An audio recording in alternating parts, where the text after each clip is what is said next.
वळीत पुढच्या महत्त्वाच्या बातमीकडे अंत्यसंस्काराला निघालेल्या कुटुंबावर काळाचा घाला पाहायला मिळतोय। जगबुडी नदीपात्रामध्ये कार कोसळून 5 जणांचा जागीच मृत्यू झालाय। मुंबई मीरा रोड इथून देवरुखला जाणाऱ्या कुटुंबाचा दुर्दैवी अंत झालेला आहे।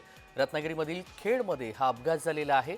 जगबुडी नदीपात्रामध्ये कार कोसळून 5 जणांचा जागीच मृत्यू झालेला आहे। अंत्यसंस्काराला निघालेल्या कुटुंबावर काळाचा घाला पाहायला मिळतोय। जगबुडी नदीपात्रामध्ये कार कोसळून 5 जणांचा जागीच मृत्यू झालाय। मुंबई मीरा रोड इथून देवरुखला जाणाऱ्या कुटुंबाचा दुर्दैवी अंत झालाय। आणि या सगळ्या संदर्भात सविस्तर तपशील आपण जाणून घेऊयात। रवींद्र कोकाटे आपले प्रतिनिधी रत्नागिरीमधून जोडले गेलेत। रवींद्र, भीषण असा अपघात खेडमध्ये झालेला आहे, अपघातासंदर्भातील सविस्तर तपशील। त्याचे जर आपण बघितलं, ही जी कार कोसळलेली आपल्याला दिसते, ही कार मीरा रोड इथून देवरुख येथे अंत्यसंस्कारासाठी निघाली होती। या कारमध्ये 6 जण एकूण होते।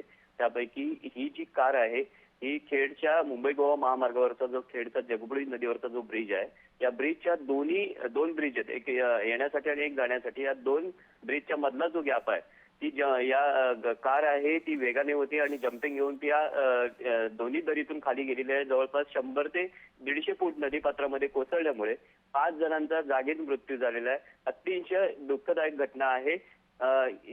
त्यानंतर या कार मधल्या ज्या मयत जी लोक आहेत यांना रुग्णालयात हलवण्यात आलेलं आहे। यापूर्वी सुद्धा या ठिकाणी 17 ते 18 अपघात झालेले आहेत। यापूर्वी जर आपण बघितलं तर 10 वर्षापूर्वी अशाच नदीपात्रामध्ये एक बस सुद्धा कोसळली होती आणि अनेक जण मृत्युमुखी झाले होते। तेजस, अगदी रवींद्र, पण यामध्ये मृत्यू झालेल्यांची काही माहिती कळू शकते का? आणि साधारणतः पहाटे हा किती वाजता अपघात झालेला आहे? हा अपघात जर आपण बघितलं तर बरोबर 6:30 वाजता पहाटे अपघात झालेला आहे। पण मात्र मृत्यू झाल्यांची अजून सुद्धा ओळख पटलेली नाही आहे। तिथे मनसेचे नेते जे आहेत वैभव खेडेकर हे सुद्धा तिथे आहेत। अजून या शासकीय यंत्रणा सुद्धा तिथे आहे। तेजस, अगदी धन्यवाद रवींद्र, आपण दिलेल्या सविस्तर माहितीसाठी। बातमी संदर्भातले अपडेट वेळोवेळी जाणून घेऊ।